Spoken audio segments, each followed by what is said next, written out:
बिस्मिल्लाहिर्रहमानिर्रहीम। BS chemistry second semester lecture number 5। तो अगर आपको याद हो, लेक्चर 4 के आखिर में हमने टाइप्स ऑफ फंक्शन डिस्कस की थी, जिसमें जस्ट हमने इसकी फर्स्ट टाइप अलजेब्रिक फंक्शंस ये डिस्कस किए थे। तो यहीं से दोबारा हम सिलसिला स्टार्ट करते हैं। अलजेब्रिक फंक्शन की मज़ीद जो है ना 5 कैटेगरीज हैं जो ऑलरेडी हम डिस्कस कर चुके हैं, जिनमें हमारे पास पॉलिनॉमियल फंक्शन है, लीनियर फंक्शन है, आइडेंटिटी फंक्शन है, कांस्टेंट फंक्शन है और रैशनल फंक्शन है।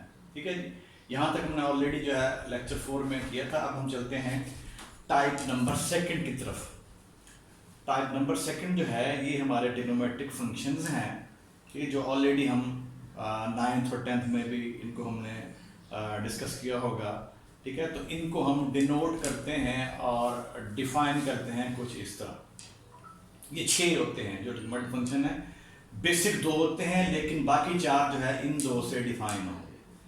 जो पहला फंक्शन है y is equal to sine of x, second one is y is equal to cos of x, third one is y is equal to tan of x, fourth one जो है y is equal to cot of x। ठीक है जी, fifth one y is equal to secant of x और six one जो है y is equal to cosecant of x। तो ये हमारे 6 कहलाते हैं ट्रिग्नोमेट्रिक फंक्शंस। अब मजीद जो है टाइप नंबर 3 वो इनके इन्वर्सेस हैं, इन्वर्स ट्रिग्नोमेट्रिक फंक्शन। तो ये भी 6 हैं हमारे पास। तो इनको हम डिफाइन करेंगे और डिनोट करेंगे कुछ इस तरह, y is equal to sine inverse of x। तो इसमें जब आप इसको लिखना है आपने, तो यूँ लिखना है आपने साइन इनवर्स ऑफ x, क्यों इसको लिखेंगे y is inverse of x। Second one y is equal to cos inverse of x, third one y is equal to tan inverse of x और fourth one y is equal to cot inverse of x, fifth one y is equal to secant inverse of x and six one is y is equal to cosecant inverse of x। तो ये हमारे कहलाते हैं inverse trigonometric function. Next हमारे पास जो है type number 4 है। अब ये हमारे एक्सपोनेंशियल फंक्शन हैं। तो पहले इनको हम डिफाइन करते हैं। कैसे डिफाइन करेंगे? A function in which variables appear as exponent और पावर, यानी ऐसे फंक्शन जिसके अंदर हमारे पास जो वेरिएबल है वो एज ए पावर आए, एज एन एक्सपोनेंट आए, तो उन्हें हम कहते हैं is called exponential function. For example y is equal to e raise to power ax, next y is equal to e raise to power x, next example y is equal to a raise to power x, next y is equal to 2 raise to power x etcetera. तो ये सारे हमारे कहलाएंगे exponential functions. ठीक है, तो ये हमारे पास चौथी कैटेगरी है, इसे हम कहते हैं एक्सपोनेंशियल फंक्शन। तो इसमें अगर आपके पास जो वेरिएबल है एज ए पावर अपीयर हो रहा हो किसी फंक्शन के अंदर, तो वो हमारा फंक्शन कहलाएगा एक्सपोनेंशियल फंक्शन। क्लियर हो गया? नेक्स्ट देखिए हमारे पास टाइप नंबर 5 है लॉगरिथमिक फंक्शंस। ठीक है जी, if x is equal to a raise to power y, then y is equal to log of x to the base a, और इसको आप यूं लिखेंगे log of x to the base a। इसको आपने लिखना है इसके x को इसके सेंटर में, और जो बेस है इसको इसके आप log के फॉर्म में लिखेंगे। ठीक है, then y is equal to log of x to the base a, where a जो है पॉजिटिव है और a जो है डिफरेंट फ्रॉम 1 है। then this function is called logarithmic function of x। तो इसे हम कहेंगे ये logarithmic function है किसका? x का, इस चीज को। अब इसमें देखें, अगर ये जो a है आपके पास, a if a is equal to 10, then y is equal to log of x to the base 10 is known as, फिर हमारा ये फंक्शन कहलाएगा कॉमन लॉगरिथम ऑफ x। ठीक है जी, अगर इसमें बेस में हमारा 10 हो जाए तो फिर ये कहलाएगा कॉमन लॉगरिथम ऑफ x हो जाएगा। फिर सेकंड देखें, if a is equal to e, then y is equal to log of x to the base e, और इसे लिखेंगे और ln of x, इसे हम कहेंगे is known as natural logarithm of x। जैसे कहेंगे ये नेचुरल लॉगरिथमिक फंक्शन है ln of x को, या log of x to the base e को। ठीक है, अब e के हमारे पास e जो है पॉजिटिव नंबर है, और ये अप्रॉक्सीमेटली बराबर होता है 2.7182 के। क्लियर हो गया ये? तो ये हमारे पास टाइप नंबर जो है 5 थी। अब देखें नेक्स्ट जो है हमारे पास टाइप नंबर जो है वो 6 आएगी। नेक्स्ट हमारे पास टाइप नंबर 6 है, ये हमारे कहलाते हैं हाइपरबोलिक फंक्शंस। हो गया? अब इसके अंदर भी हमारे पास 6 कैटेगरीज हैं। पहले नंबर पे है साइन हाइपरबोलिक साइन फंक्शन। इसको हम यूँ डिफाइन करेंगे, यूँ डिनोट करेंगे, sine hyperbolic of x is equal to e raise to power x minus e raise to power -x/2। इसे हम नाम देंगे ये हाइपरबोलिक साइन फंक्शन है, और इसको हम यूँ लिखेंगे साइन, यूँ पढ़ेंगे sign hyperbolic of x। Secondly देखें फिर ये हाइपरबोलिक कोसाइन फंक्शन है, दिस वन, ये e की पावर x प्लस e की पावर -x डिवाइड बाय 2। यहाँ पे माइनस था, यहाँ पे क्या प्लस है, यहाँ पे डिवाइड बाय 2, इधर पे डिवाइड बाय 2। ठीक है? तो इसे हम कहते हैं ये हमारा हाइपरबोलिक कोसाइन फंक्शन है। इसे कॉस हाइपरबोलिक x से हम पढ़ेंगे। ठीक हो गया? फिर ये हमारा कहलाएगा हाइपरबोलिक टेन फंक्शन।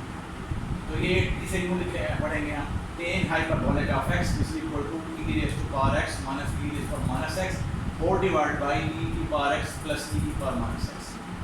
थर्ड हो गया। नंबर 4 में कॉट हाइपरबोलिक ऑफ x।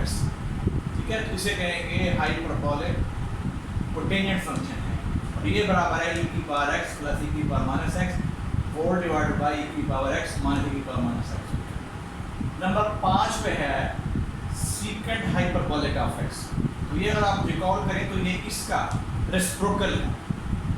जो सीकेंट हाइपरबोलिक x है वो कॉस हाइपरबोलिक x का रेसिप्रोकल है। इसी तरह ये नंबर 6 पे जो कोसेकेंट हाइपरबोलिक x है वो साइन हाइपरबोलिक x का जो है वो रेसिप्रोकल है। ठीक है? अब ये जो कॉट हाइपरबोलिक x है, this is reciprocal of ten hyperbolic of x। ठीक है? तो ये हमारे जो है ना 6 ये कहलाते हैं हाइपरबोलिक फंक्शन। फिर नेक्स्ट इनके इन्वर्सेस आते हैं, इन्वर्स हाइपरबोलिक फंक्शन। ये जो हमारी कैटेगरी नंबर 7 है, टाइप नंबर 7 है। ठीक है? ये टाइप नंबर हमारा 7 है। ये भी 6 किस्म के फंक्शन हैं इन्वर्स हाइपरबोलिक फंक्शंस। इसमें पहला जो है y equal to sine hyperbolic inverse of x, y equal to sine hyperbolic inverse of x। Second one is y equal to cos hyperbolic inverse of x। Third one y equal to cot hyperbolic inverse of x। Fourth one y equal to tan hyperbolic inverse of x। Fifth one y equal to second hyperbolic inverse of x। and sixth one is y equal to cosecant hyperbolic inverse of x। Type number देखिए next 8 आती है explicit function। If y is easily expressed in terms of independent variable x, then y is called an explicit function of x। और इसको u denote करेंगे symbolically, y is equal to f of x। ठीक हो गया? x यहाँ पे हमारा independent है, y जो है वो कहलाएगा डिपेंडेंट। या हम कहेंगे y is a function of x। और इस एग्जांपल ले लें, ठीक है, y equal to x square plus 2x minus 1। तो यहाँ पे इधर इसने y को in terms of x express किया हुआ है। सेकंड एग्जांपल में देखें y equal to x plus 1 इसका स्क्वायर रूट, यहाँ पे y in terms of x है। थर्ड में देखें y equal to x cube plus 1, तो यहाँ पे उसने y को इन टर्म्स ऑफ x जो है एक्सप्रेस किया हुआ है। वही कह रहा है कि if y is expressed in terms of a defined variable x, then y is called an explicit function of x। और इसको सिंबॉलिकली यूँ डिनोट करें। नेक्स्ट आपके पास टाइप नंबर 9 है इम्प्लिसिट फंक्शन। तो ऐसा फंक्शन जिसके अंदर हमारे पास x और y इस तरह मिक्सअप हो कि उनको हम सेपरेट ना कर सकें, यानी हम y को इन टर्म्स ऑफ x से एक्सप्रेस ना कर सकें। ठीक है? इस फंक्शन के अंदर आपके पास x और y की टर्म में इस तरह मिक्सअप होगी कि हम y को इन टर्म्स ऑफ x जो एक्सप्रेस नहीं कर सकते, ना कर पाएँ, तो फिर हमारा कहलाता है इम्प्लिसिट फंक्शन। और इसको हम यूँ डिनोट करेंगे सिंबॉलिकली। फंक्शन इसमें x और y जो है दोनों होंगे और दोनों मिक्सअप होंगे। अब ये एग्जांपल नंबर 1 है x square plus xy plus y square equal to. अब यहाँ पे देखें तो इसमें x और y की टर्म में मिक्सअप होगी है, लेकिन यहाँ हम y को इन टर्म्स ऑफ x जो है वो एक्सप्रेस नहीं कर सकते। ये सेकंड एग्जांपल है एक्स वाई स्क्वायर नफी y plus 9 over x over y equal to 1। यहाँ भी हमारे लिए वाई को इन टर्म्स ऑफ एक्सप्रेस करना जो है वो डिफिकल्ट है, नामुमकिन रहता है। ठीक हो गया। तो अब ये दोनों हमारे कहलाएंगे ये इम्प्लिसिट फंक्शन। ठीक है, तो हम लोग डिफाइन करते हैं if x and y are mixed up and y cannot be expressed in terms of independent variable x, then y is called implicit function of x. तो y को कहेंगे implicit function of x, and then y is called implicit function of x, and we write it as symbolically, इसलिए लिखेंगे। यानी इसमें x और y mix up होंगे, हमारे लिए ये नामुमकिन होगा कि y को हम in terms of x express कर सकें। क्लियर हो गया। ये आपकी टाइप नंबर 8 थी, ठीक है जी, सॉरी 9 थी। अब हम चलते हैं टाइप नंबर 10 की तरफ, even function. A function f of x is said to be even if f minus x is equal to f of x। ये हो गया। यानी अगर फंक्शन के अंदर आप x को रिप्लेस करते माइनस x से और उसके अंदर कोई चेंज ना आए तो उसे हम कहते हैं वो हमारा इवन फंक्शन है। मिसाल के तौर पर y equal to x square. अब इसमें देखें, अगर आप ये आपका y है, इसमें अगर आप पुट करते हैं x को नफी x के साथ तो इसके अंदर कोई तब्दीली नहीं आएगी, दोबारा x स्क्वायर हो जाएगा। ठीक है, y दोबारा वही आ गया आपके पास।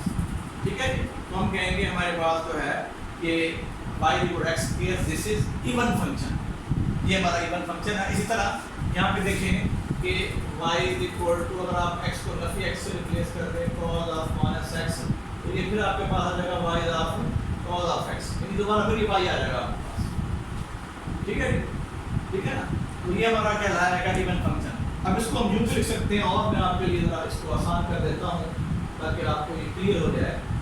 तो इसमें फिर दोबारा इसको देखें, अगर इसको fx का नाम दे रहे हैं आप, इसको भी आप नाम दे रहे हैं f of x का, ठीक है, इसे भी आप नाम दे रहे हैं f of x का, ये 3 डिफरेंट फंक्शन है।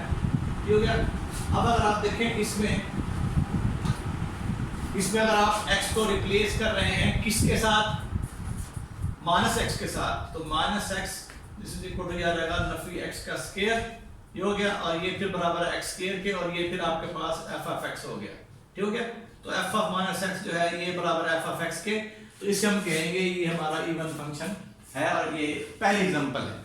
अब अगर आप इसको देखें तो f of minus x this is equal to ये हो जाएगा cos of माइनस x, और वो नो दैट ये cos नफी x cos x होता है, तो cos of x हो गया, तो फिर ये दोबारा आपके पास fx आ जाएगा, तो इसमें f माइनस x fx हो गया।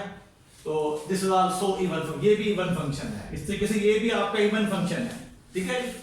अब ऑड में देखें, ऑड में दोबारा मैं a function fx said to be odd if f of minus x is equal to minus f of x। अब इसकी एग्जांपल अगर आप देखें तो f of x this is equal to x cube, और f of x जो है this is equal to sin of x।